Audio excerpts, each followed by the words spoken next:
안녕하세요. 매주 계좌를 공개하는 방송 슈르의 평생투자 27주차 시작하겠습니다. 오늘은 집에서 녹화를 하고 있는데요. 사실 아까 한의원에서 녹화를 했었는데 실수로 마이크를 안 꽂고 한 거예요. 그래서 어쩔 수 없이 집에서 다시 녹화를 하고 있습니다. 지금 밖에는 애들이 자고 있기 때문에 큰 소리로 못하는 점 양해 부탁드립니다. 최근에 전 세계적으로 경기가 안 좋다는 말이 많이 들립니다. 곧 있으면 큰 경제 위기가 올 거다. 부동산 주식이 폭락한다더라. 이런 얘기도 자주 들을 수 있습니다. 네, 실제로 경기가 매우 안 좋기는 합니다. 우선 미국의 경우에 최근에 경제 성장률이 매우 좋았죠. 실업률도 사상 최저치까지 떨어졌고요. 하지만 기업들의 부채가 매우 높아졌고 한계에 다다른 기업들도 많이 있다고 합니다. 성장률이 꺾이기 시작할 경우에 좀 망해버리는 기업도 많이 나올 수도 있다고 하고요. 정부 부채도 매우 많습니다. 중국의 경우도 기업들의 부채가 엄청나다고 해요. 부동산 버블도 심하고요. 유럽의 경우에도 브렉시트 문제가 아직 해결이 안 됐고 이탈리아나 그리스 같은 국가들의 재정 위기도 몇 년째 계속되고 있습니다. 언제 터질지 모르는 거죠. 한국의 경우도 최근 몇 년 동안 부동산 열풍이 불어서 너도 나도 이제 빚을 내서 집을 산다고 가계부채가 상당히 많이 늘었습니다. 또 작년까지 잘 나가던 반도체도 올해 좀 실적이 꺾이면서 좋은 소식이 별로 안 들립니다.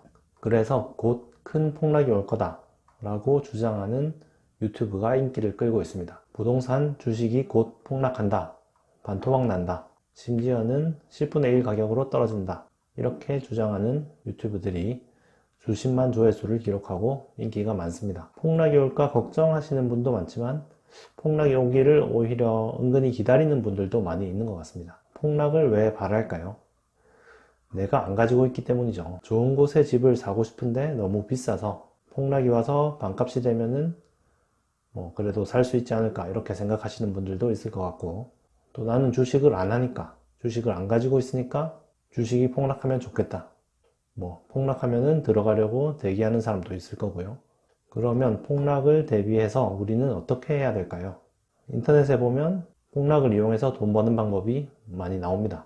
우선 인버스 ETF를 매수하거나 풋옵션을 매수하는 방법이 있습니다. 주가가 폭락하면 오히려 돈을 버는 방법들이죠. 그래서 주가가 반토막이 나면은 다시 레버리지를 사거나 실제 주식을 사거나 콜옵션을 사서 다시 상승할 때도 또 돈을 벌고, 참 말은 쉬운 방법이죠. 그 다음으로는 좀 덜 위험한 방법인데 미국 장기 국채를 사는 겁니다. 곧 위기가 올 거니까 주식을 다 팔아버리고 미국 국채를 사는 거죠. 경제 위기가 오면 주식이 폭락하는 동시에 국채 가격이 급등하고 또 환율도 급등합니다. 그렇게 되면 2배 이상 벌 수 있어요. 그리고 국채를 팔고 다시 싸진 가격에 주식을 사서 또 2배를 먹으면 순식간에 재산이 4배로 불어나는 거예요. 말은 참 쉽습니다. 그죠? 그러면 이제 폭락하는 타이밍만 알면 되겠네요. 뭘 보면 언제 폭락할지 알 수 있을까요? 미국 국채 수익률을 보면 알 수 있을까요? 국채 가격이 급등하고 국채 수익률이 떨어지면 경제 위기가 곧 올까요? 역사적으로 보면 국채 수익률, 특히 장기 국채 수익률은 매우 큰 폭으로 왔다 갔다 합니다. 물론 경제 위기가 올 때 국채 가격이 급등하는 것은 맞지만 그 반대의 경우는 아니에요.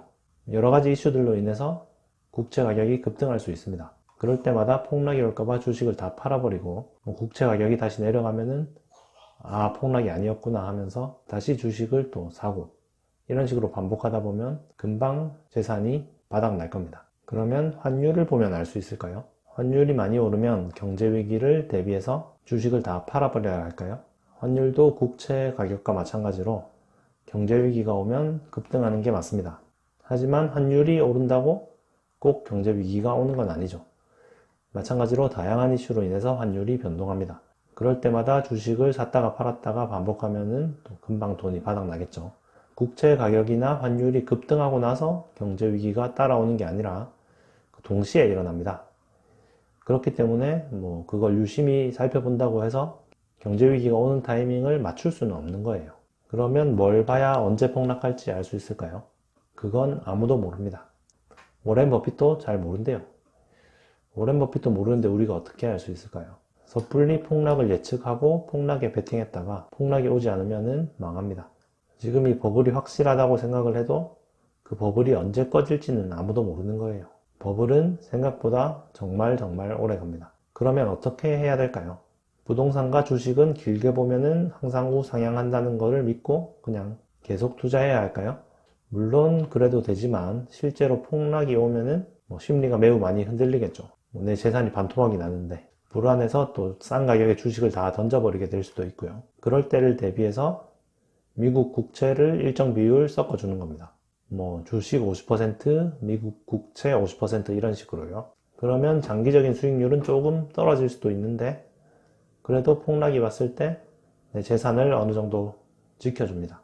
부동산은 어떻게 해야 될까요? 최근에 집값이 너무 많이 올랐으니까 폭락하기를 기다렸다가 사는 게 맞을까요? 그것 또한 알 수 없습니다. 안 떨어질 수도 있어요. 물론 최근에 올랐다는 거는 이제 서울이나 인기 지역의 집값을 말하는 거죠. 내린 지역도 많이 있습니다. 실거주할 집이라면 능력이 된다면은 지금 당장 사는 것도 좋습니다. 장기적으로는 집값이 오를 테니까요. 물론 사람들이 많이 살고 싶어하는 집값만 말입니다. 하지만 절대 무리한 빚을 내서 사면 안 되고요. 갚을 능력이 충분히 되는 범위 내에서 사야죠. 무리해서라도 당장 집을 사야 된다 이런 말이 아니고 살 능력은 되는데 폭락할 것 같아서 기다리지는 말라는 말입니다. 그거는 아무도 모르는 거니까. 하락기와 상승기를 정확히 딱 알아서 하락기에는 주식을 다 팔아버리고 상승기에는 빚을 내서 투자를 해서 엄청 돈을 많이 벌고 이러면 정말 좋겠죠. 금방 부자가 될 겁니다. 하지만 그건 불가능합니다. 장기적으로 주식이 우상향한다는 전제만 믿고 꾸준히 투자해야 됩니다.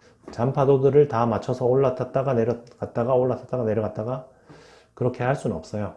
시간은 좀 오래 걸리더라도 꿋꿋이 모든 파도들을 몸으로 맞아가면서 전진을 해야 됩니다. 감사합니다. 그리고 집에서 녹화하는 김에 제가 주식 공부할 때 봤던 책들을 한번 보여드리겠습니다. 네, 짠. 여기 제가 읽은 책들이 있는데요. 일단은 가치투자의 아버지 벤저민 그레이엄의 현명한 투자자.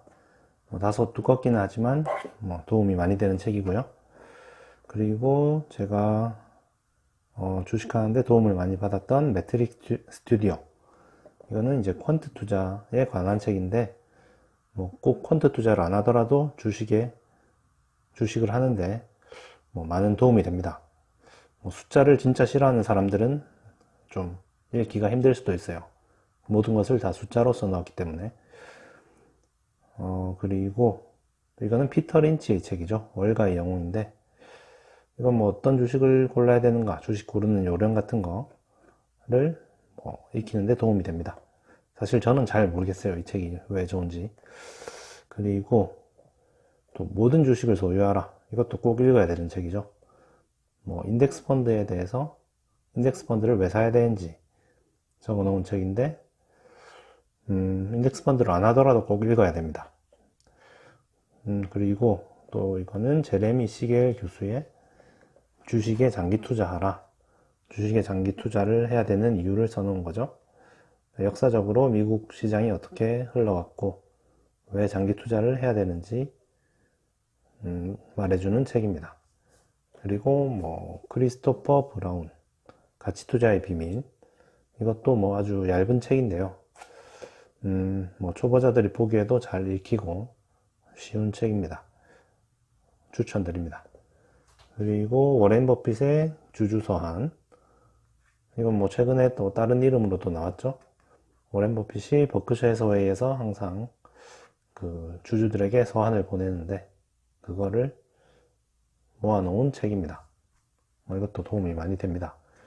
그리고 재무제표, 박회계사의 재무제표 분석법, 이것도 이제 아주 기초적인 재무제표 보는 방법을 익히는데 도움이 되죠. 이 외에도 좋은 책들이 많지만 일단 제가 본 책들은 여기 있는 것들이 거의 대부분인 것 같습니다. 오늘은 4월 8일 월요일이고요. 오늘도 역시 3호 개발을 매수하도록 하겠습니다. 일단 가능수량 전부 다 매수하겠습니다.